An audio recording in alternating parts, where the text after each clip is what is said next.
Neçə ildir başıma turp əkilir lək yerinə. Dəyişib indi zamar, turpu çıxart ək yerinə. Alınan borxları qaytarmağa ümid azalıb. Bu səbəbdən soracaqlar bizi əmcək yerinə. Satılan əcnəbiyə bir də qayıtmaz geriyə. Satılıb çünki gözəl tavusu ördək yerinə. Pula bax, puldara bax, hökmü rəvan quldara bax. İki şirvan əməni işlədir eşək yerinə. Pakonun ulduzu bu çiynimə göydən tökülür. Basıram zindana vallahi cütü tək yerinə.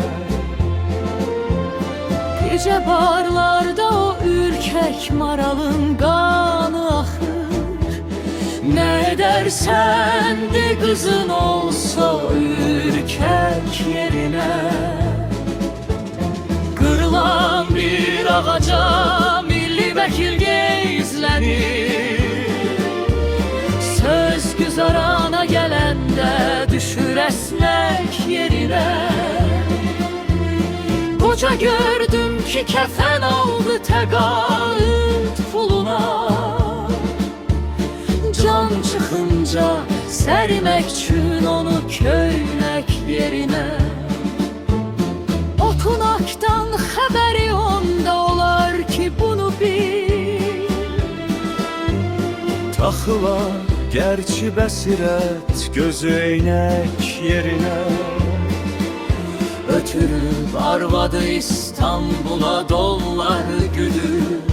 Keçirib darbalağın başına örpək yerinə. Kimisi öz etine kolbasa kotlet yedirir.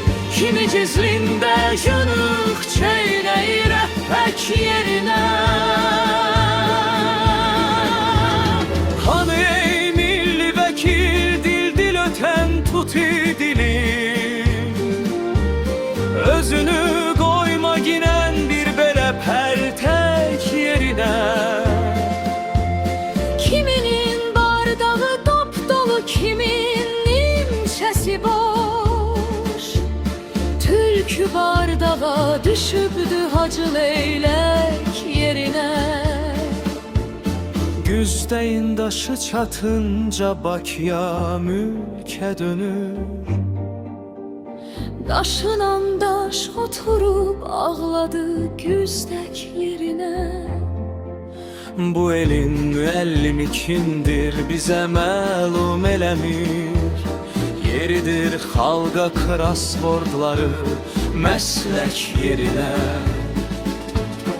Yayman Məhdini göndər ki zülüm həddin aşır. Ya tamam milləti qır məhv elə milçək yerinə. Sözünü ciddi deyən ciddi rejimdən yaşayar. Zarafatçı babasan get yaşa. Gel hək